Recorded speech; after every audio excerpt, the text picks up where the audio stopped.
Okay, downward facing dog, the number one pose in yoga.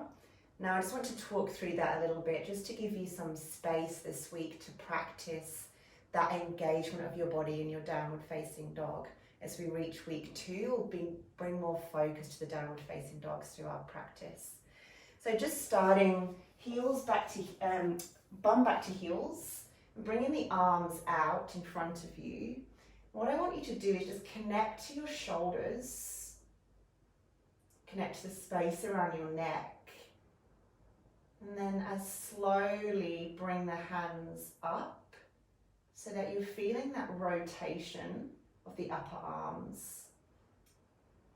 Coming back, hands towards the mat, feeling that rotation inwards. And again, out, palms up to the ceiling, and feeling that external rotation outwards. And you can probably feel more space.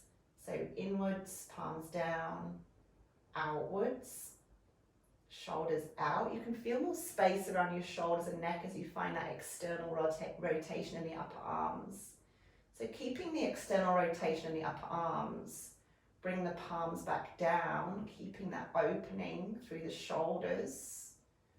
And then bringing the hands down to the mat, keeping that connection through the shoulders. Forming an L shape between your thumb and fourth finger. That beautiful sense of grounding in your downward facing dog. And then tucking the toes, feet hip width distance apart, and finding downward facing dog.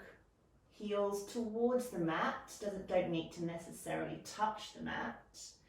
Still focusing on that outward rotation of the upper arms, creating space through your shoulders and neck. And we call this sometimes triangle pose. You're forming a triangle with the straight spine, hips up towards the ceiling. And as your heels come down towards the mat, that beautiful straight edge through the back of the legs.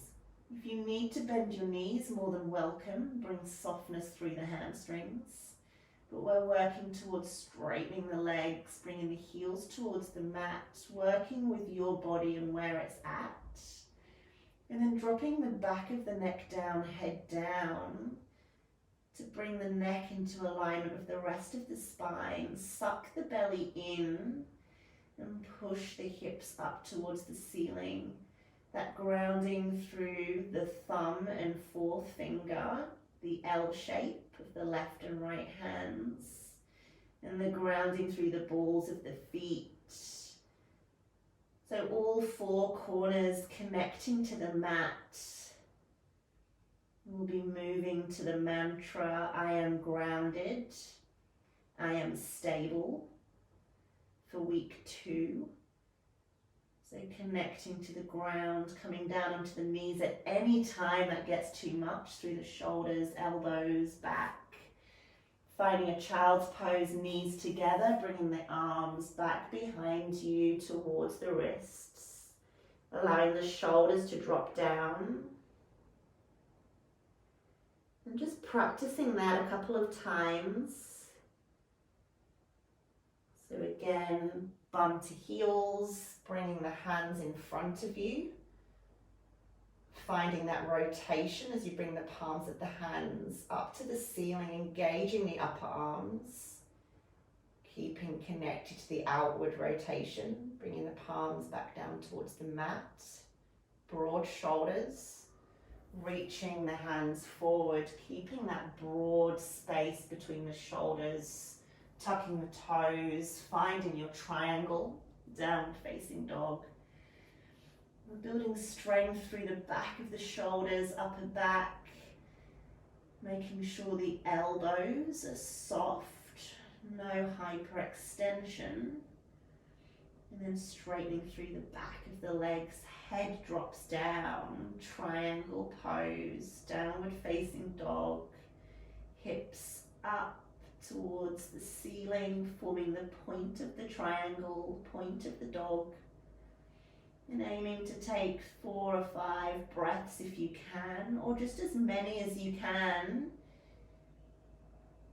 Honoring your body, your shoulders, noticing where your body's at with your downward facing dog, and resting as much as you need between the two.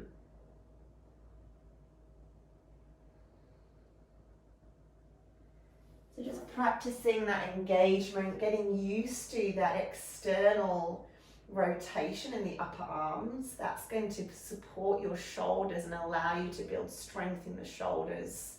And just getting used to softening through the back of the neck, engaging the core to push you into your downward facing dog, and engaging the whole body. It's a very strong pose, so just honor where you're at and just practice on building strength, incorporating that into your sequences this week, and we'll build on that from Monday. Have fun!